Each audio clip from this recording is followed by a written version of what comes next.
What if I were to tell you that the new enemies of the Taliban within Afghanistan are the Salafists? That's right, we're talking about a full-fledged religious confrontation. And I know what you're thinking right now, but what kind of religious fight can it be if they profess the same faith? Both the Taliban and the Salafists believe in Sunni Islam, and both are extremists. What differences can they possibly have? Well, as is often the case with religious extremists, they have lots.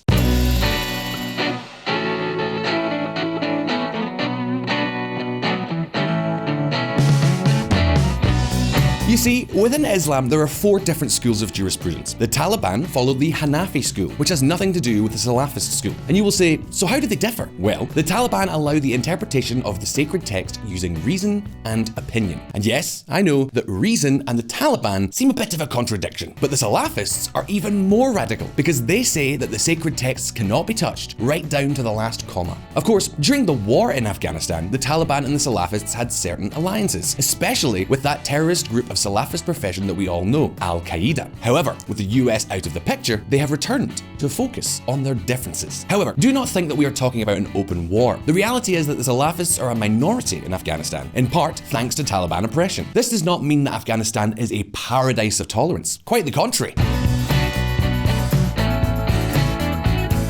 As we will see in this video, there are many forms of Islamic radicalism, and all of them can be violent and dangerous. But today, we're going to focus on the Salafists. Why are we so interested in the Salafists though? Because it is one of the fastest growing branches of Islam. The Salafists have been expanding throughout the world for decades, and that's because they have the financial muscle to do so. Who are we talking about though? Well, none other than an old friend of ours here on VisualPolitik, Saudi Arabia. But don't think we're only talking about radical mosques in the West. Salafism is also spreading throughout the Muslim world. Many moderate Muslim countries are succumbing to the charms of Salafist radicalism. So the question we are asking today are, why should we care about Salafism? What impact could it have on our lives? What is the attraction of Salafism in Muslim countries? Today, we're going to answer all these questions, but first,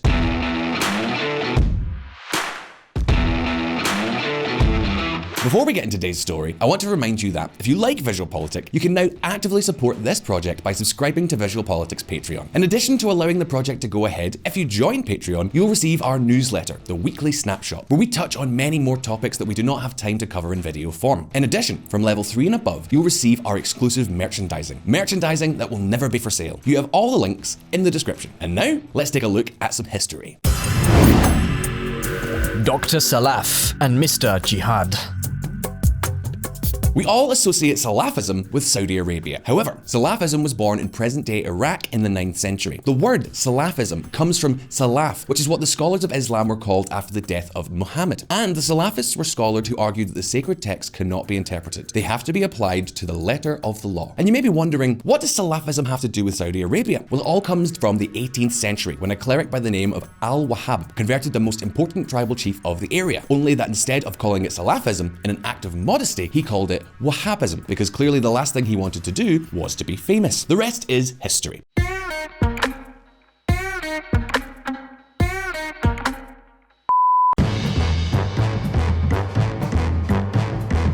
In the 1930s, Saudi Arabia discovered that they held all the dinosaur juice to produce and sell. Suddenly, a lot of immigrants from other Muslim countries migrate to work in the Saudi oil fields, and between barrels of oil and daily prayers, they ended up converting to Salafism.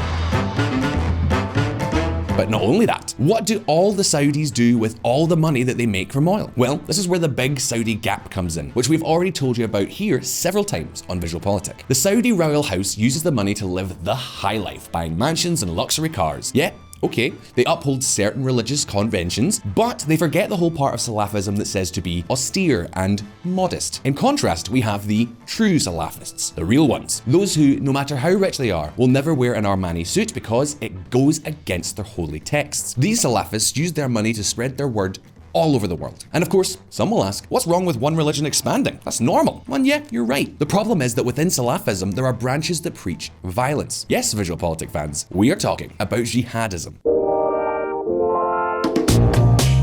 However, let's take a moment because jihad is rather unknown as a term in the West. There are actually 2 levels of jihad. The lesser jihad consists of fighting the infidel, in this case, anyone who does not practice Salafism. And by most cases, we mean fighting by violent fighting. But then there is the greater jihad. Greater jihad consists of the internal struggle against the greatest infidel there can be, which is oneself. The internal struggle to control our own desires and to be faithful to the Quran. In other words, many times we hear a Muslim cleric talking about the jihad, and that does not necessarily mean that he is talking about killing infidels. With this clarification in mind, there is something that many of you may be wondering now. How is it possible for such a radical religion to expand so quickly? Well, we're going to take a look at that right now.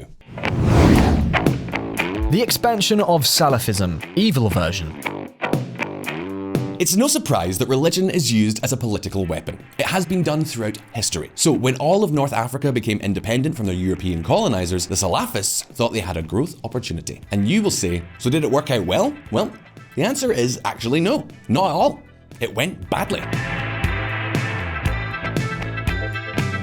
When Algeria was at war with France, the Salafists had a certain moment of glory. But as soon as Algeria became independent, the Salafist parties were marginalized. During the India-Pakistan war, both Saudi Arabia and Qatar funded Salafist terrorist groups, but they barely achieved real political power. And in Afghanistan, it was a real failure.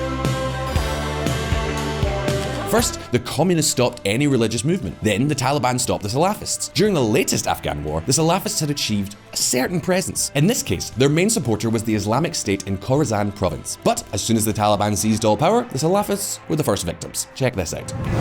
Taliban takes on ISKP, the most serious foe in Afghanistan. And it was a similar story with the Arab Springs. Neither in Tunisia nor in Egypt have they managed to expand. Yes, of course, in all these countries there are some Salafist political parties, but in Tunisia they don't win elections, and in Egypt there are no elections to win. However, there is one area where Salafism is indeed gaining ground, and we're going to take a look at that now.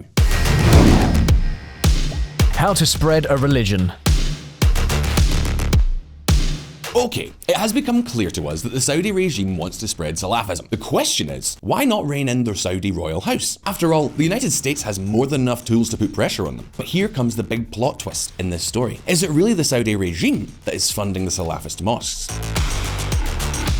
Well, yes and no at the same time. Saudi Arabia donates money to Islamic NGOs such as, for example, the Muslim World League. On paper, this is just humanitarian aid. But many of the people in charge of these NGOs divert money to the jihadist cause. However, the bulk of the financing of international Salafism comes from civil society. That's right, much of the funding of Salafist mosques outside Saudi Arabia comes from the private sector. That is, from those true Salafists who have nothing to do with the Saudi royal house.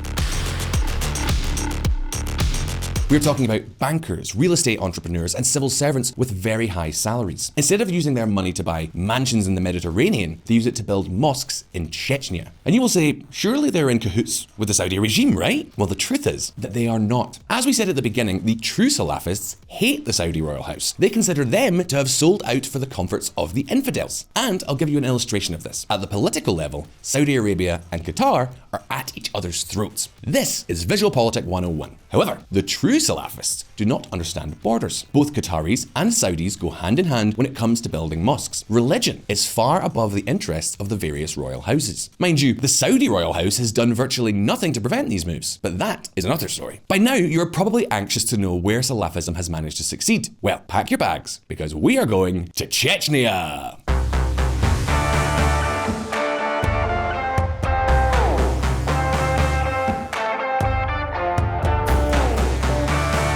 Chechnya is a region of Russia famous for its concentration camps for homosexuals. For centuries, the Chechens professed Sufi Islam. And how did Salafism penetrate these regions, you may ask? 3 simple reasons: war, poverty, and social exclusion. And you may be wondering, what war has Chechnya had? Well, one against Mother Russia itself. Chechnya unilaterally declared independence, and Moscow responded by sending its army to their door. This was the first Russian-Chechen war, which ended the lives of more than 40,000 in a territory of 1 million inhabitants. It was a tough blow, and after the repression, Russia began economically isolating Chechnya. Without money from Russia, Chechnya had no choice but to accept money from Saudi Arabia, Qatar, and Kuwait. Thus came the first Salafist mosques.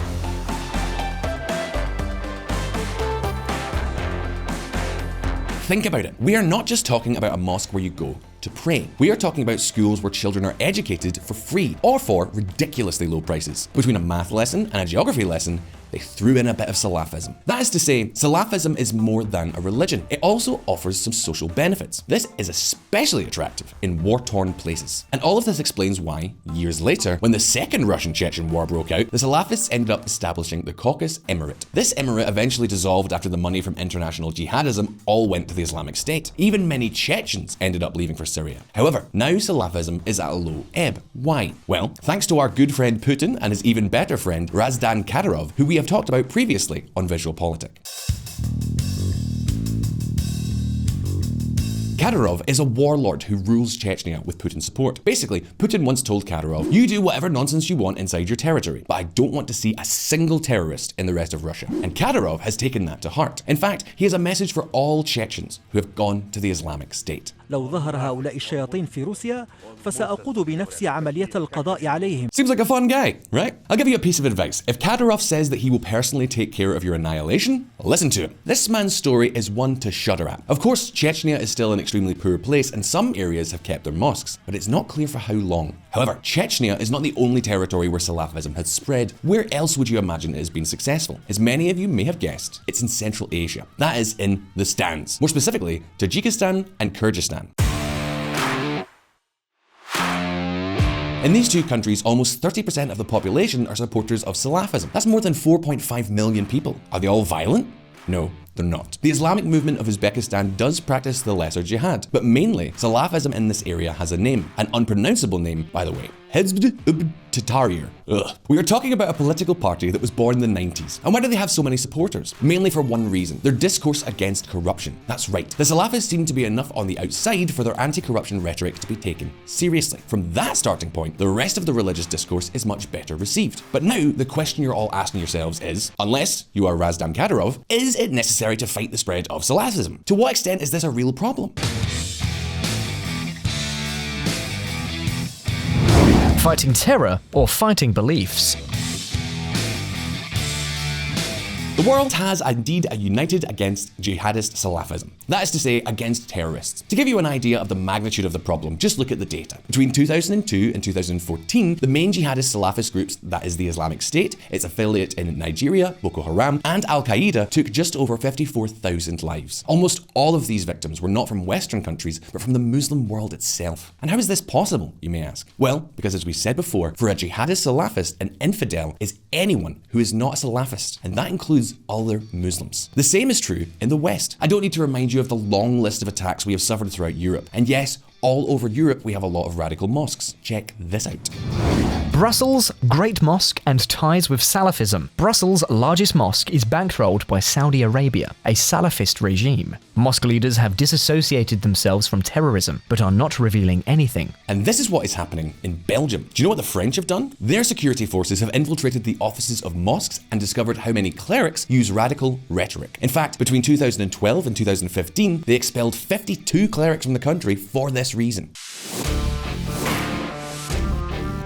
Okay, jihadist terrorism is combated, and so is radicalization. But what about Salafism as a religious doctrine? Well, at this point in time, you could say that the Muslim world is going through its own cultural battle. That's right, Salafism is not the only Islamic doctrine that is trying to expand its influence. There are many groups around the world that are dedicated to fighting against Salafism by disproving its discourse and actions. One of them is in Indonesia, and they are called Nahdlatul Ulama. It is estimated that they have between 40 and 90 million followers in Indonesia alone, because Indonesia is the country with the largest Muslim population in the world. Now, that does not mean that all these organizations are not radical. Some of them even pose problems for the governments of the countries in which they operate. In the meantime, the only option that seems viable today is to fight terrorism. That is, leave religion aside and focus on the terrorist cells. And, for the moment, coordinated action between countries is working relatively well. Since 2014, terrorist attacks have been reduced by 60% worldwide. And this is good news for, everyone who's not a terrorist. But now it's over to you. Do you think this is enough? Should we put more pressure on Saudi Arabia to prevent it from funding jihadist groups? You can leave me your answer in the comments below. As always, don't forget that here on VisualPolitik, we release new videos every week. So subscribe to the channel and hit the little bell down there so you don't miss any of our updates. And, of course, remember that you can actively collaborate with this project by becoming a patron. If you like this video, like it so we find out, and I'll see you next time.